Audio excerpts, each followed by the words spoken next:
मातरम, भारत माता की जय। आदरणीय बंधुओं, बहनों और भाइयों, आप सबको अक्षय तृतीया, भगवान परशुराम के अवतरण दिवस की ढेर सारी शुभकामनाएं। आज दोपहर बाद से अक्षय तृतीया प्रारंभ होने वाली है।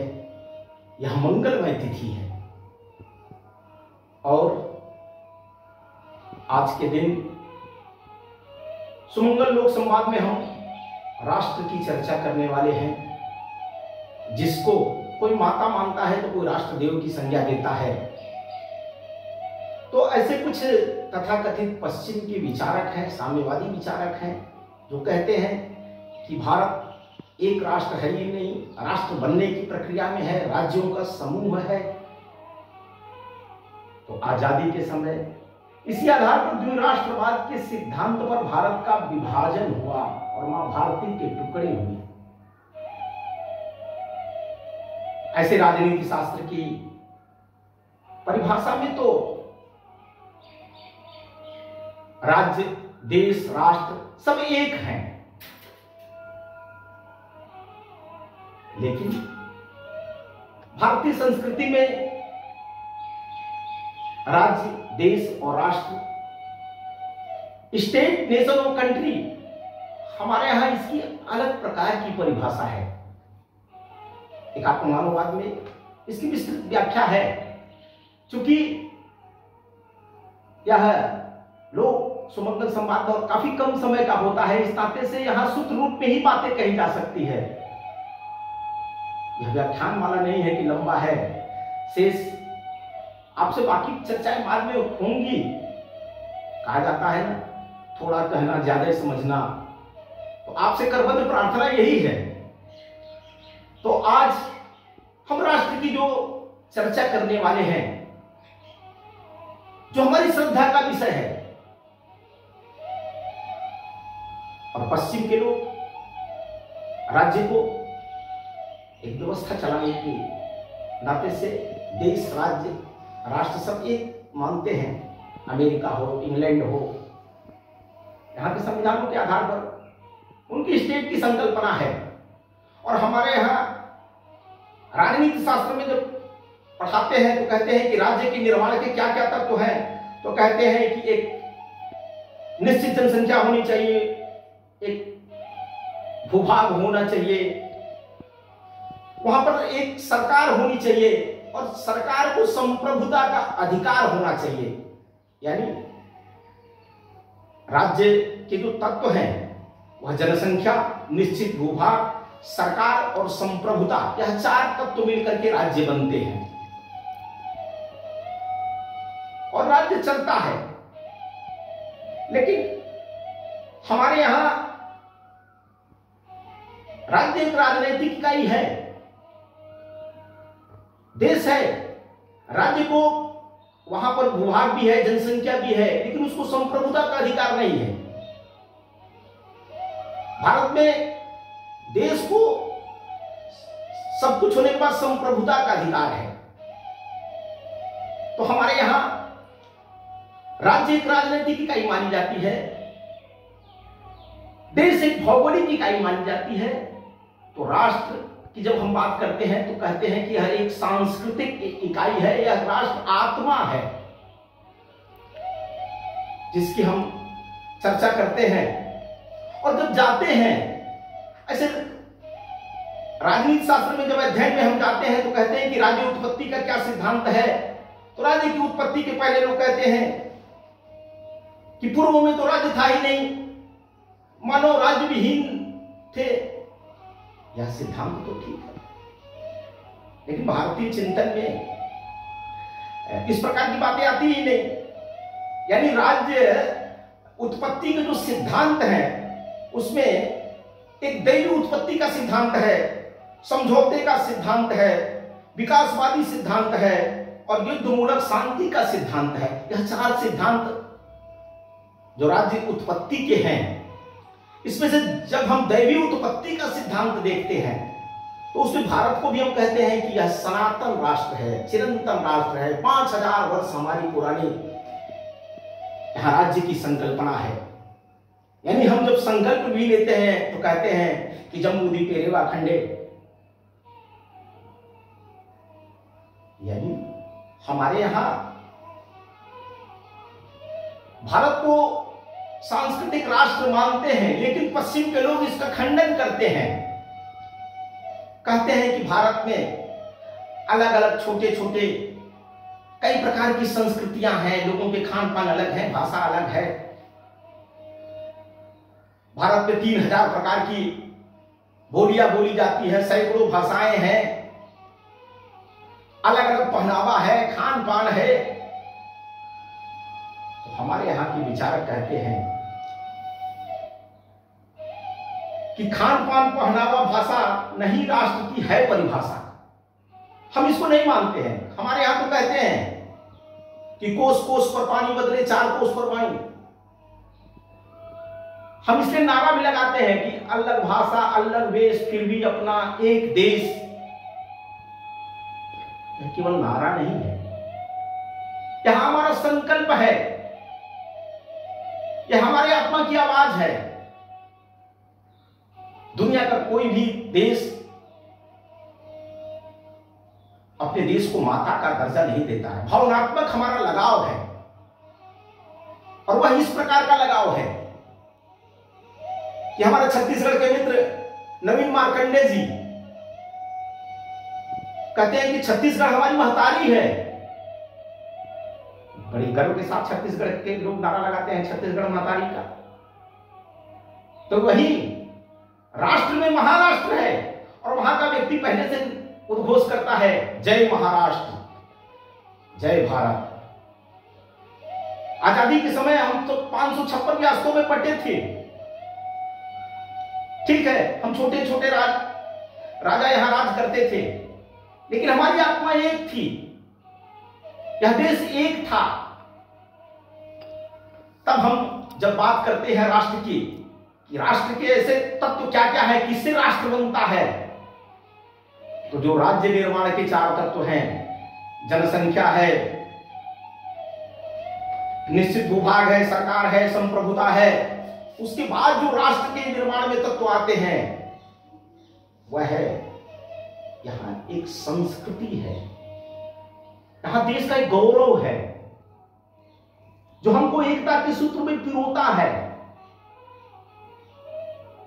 यानी यहां के देव, आदिदेव, जिनको हम महादेव कहते हैं, उनके 12 ज्योतिर्लिंग हैं। उत्तर में हिमालय से लेकर के दक्षिण में रामेश्वरम तक उनकी उसी श्रद्धा भक्ति के साथ पूजा होती है, अर्चना होती है।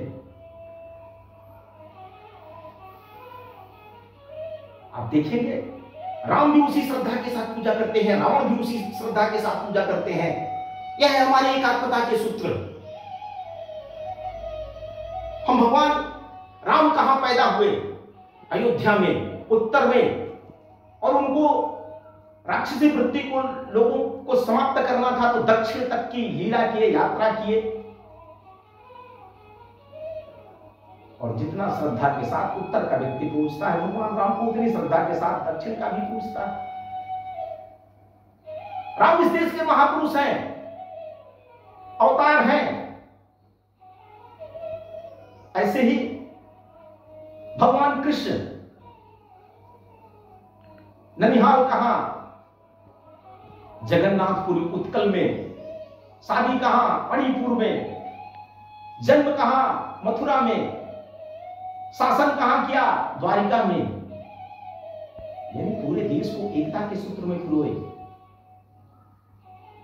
तो जब सनातन संस्कृति पर जब संकट के बादल ऐसे मंडरा रहे थे, उस समय इस देश में एक और ऐसा महापुरुष हुआ जिसने भारत की संकल्पना को साकार किया, जिनको पूज्य शंकराचार्य के नाम से हम जानते हैं। पूज्य शंकराचार्य ने देश के 4 कोनों में 4 धामों की स्थापना किया, 4 शंकर मठ बने। तो भारत की एकात्मता की ये सूत्र है। समुद्रवस्ने देवी पर्वत स्तर मंडले विश्वपत्नी नमस्तुभ्यं पाद स्पर्शं क्षमस्व की हम बात करते हैं। यानी सांस्कृतिक राष्ट्रवाद एक संस्कृति है, चिरंतन संस्कृति है, लेकिन नित्य नूतन है। काल समय परिस्थितियों के हिसाब से सनातन संस्कृति में हम परिवर्तन किया है, महापुरुषों ने उसमें संशोधन किया है। नहीं तो एकात्मवाद यह नाम कहते हैं लोग कि दीनदयाल जी ने दिया, लेकिन यह सनातन चिंतन है। व्याख्या दीनदयाल जी ने जरूर किया, उन्होंने कहीं नहीं कहा कि यह सिद्धांत मैं दे रहा हूं।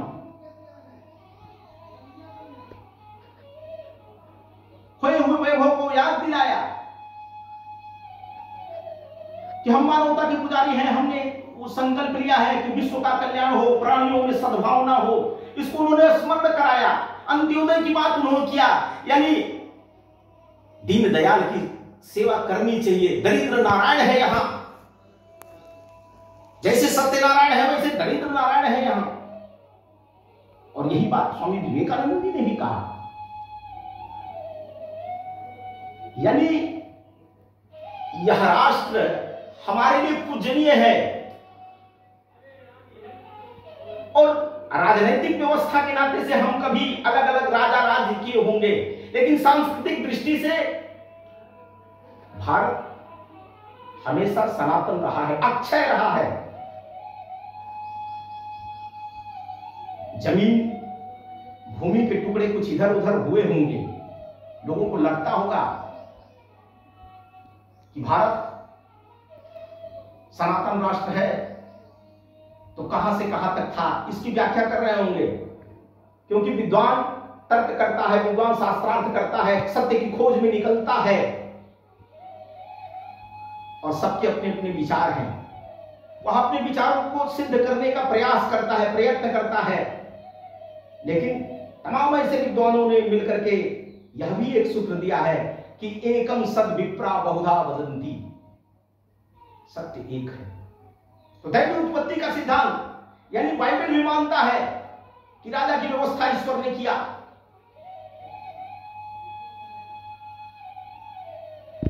और राजा ईश्वर का स्वरूप होता है। भारतीय चिंतन भी यही मानता है।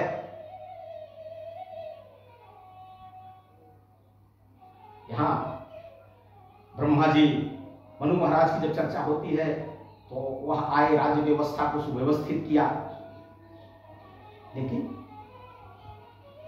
जब यहां राज्य विहीन यह समाज चल रहा था और अपनी व्यवस्थाओं को सुव्यवस्थित करने के लिए जब यहां प्रयास हुए तो धीरे धीरे व्यवस्थाएं बनी। हम कह सकते हैं, कुछ भी कह सकते हैं, लेकिन मेरे लिए तर्क का विषय नहीं है। हम तो इस राष्ट्र पर श्रद्धा रखते हैं, इस नाते से हमारी राष्ट्रीयता भी अक्षुण है, और हम तो कहते हैं यह हिंदुस्तान है, यह सनातन राष्ट्र है, और हिंदुत्व ही राष्ट्रीयत्व है। क्योंकि सर्वे भवन्तु सुखिनः, सर्वे सन्तु निरामया, सर्वे भद्राणि पश्यन्तु मा कश्चित् दुर्भाग् भवेत् का संकल्प हमारा ही है। सर्वेषां मंगलम भवतु हम कहते हैं, उसका प्रयास करते हैं। दुनिया को सुख शांति समृद्धि का संदेश भारत से गया। भारत में चाहे जितने राजा राज्य किए हों, तमाम लोग चक्रवर्ती भी हुए, और ये कोई संकल्पना राष्ट्र की जब हम कहते हैं, यानी वह कौटिल्य यानी आचार्य चाणक्य की जब हम बात करते हैं, उन्होंने राष्ट्र की एकता के सूत्र 7 सूत्र दिए थे, जिसमें वो 7 सूत्र थे कि एक राष्ट्र में स्वामी होगा, अमात्य होंगे, जनपद होंगे, दुर्ग होंगे, कोष होगा, दंड होगा और मित्र होंगे, और इसके आधार पर एक राष्ट्र की सुव्यवस्था चलेगी। यानी चाणक्य ने कहा कि बिना दंड के किसी राज्य में सुव्यवस्था नहीं हो सकती है, इसलिए दंड का विधान कठोर होना चाहिए। कोष के लिए उन्होंने एक कर की बात किया, दुर्ग की बात किया, जनपद की बात किया, अमात्य की बात किया, यानी मंत्रिमंडल की बात किया, स्वामी यानी राजा की बात किया। यानी कौटिल्य ने राष्ट्र की एकात्मता का समग्र चिंतन किया। आज जीएसटी आई है, लेकिन कोष की व्यवस्था में उस समय भी वही भावना थी कौटिल्य की कर के बारे में और दंड के बारे में कि भय बिनु होए न प्रीत, बिना दंड के राज्य की सुव्यवस्था नहीं चल सकती है। इस नाते भारतीय चिंतन में राष्ट्र एक सांस्कृतिक धरोहर है, जिसको हम श्रद्धा के साथ माता का दर्जा देते हैं, और माता के साथ दर्जा देने पर ही मन में पुत्र का भाव आता है। माता भूमि पुत्रोहम प्रतिप्यात कि जो हमारे यहां वाक्य है वो हम जीते हैं। और एकात्म मानववाद में यह श्रृंखला धीरे धीरे आगे बढ़ती है। हम एक दूसरे से दुराव नहीं रखते हैं, हम एक ऐसी माला बनाते हैं जिसमें व्यक्ति, परिवार, समाज, राष्ट्र, विश्व, सृष्टि, प्रकृति, सबके मंगलमय जीवन की हम संकल्पना करते हैं। सबका जीवन सुख, शांति, समृद्धि सबके जीवन में आए, सब अपने जीवन चक्र को पूरा करें। यह से सनातन एकात्मवाद की विचार है, और इसको लेकर के हमको विश्व मंगल के अभियान पर निकलना है। हम किसी पर शासन करने के लिए विश्व गुरु भारत नहीं बनना चाहता है और न कभी बना है। आज कोरोना की महामारी, कुछ देश आरोप लगा रहे हैं कि चाइना फैलाया है, वह परोक्ष रूप से युद्ध, जैविक युद्ध लड़ करके दुनिया की ताकत बनना चाहता है। हम इसकी निंदा करते हैं अगर इस प्रकार का कृत्य हुआ है तो। और आज अक्षय तृतीया है, यह राष्ट्र अक्षय रहेगा और हम सबके प्रयत्नों से अक्षय रहेगा। यही भगवान परशुराम से भी प्रार्थना है और यही इस जगत जनता से भी प्रार्थना है कि इस राष्ट्र को अक्षय रखें और पूरी दुनिया को मंगलमय सुख शांति समृद्धि दे। प्रणाम।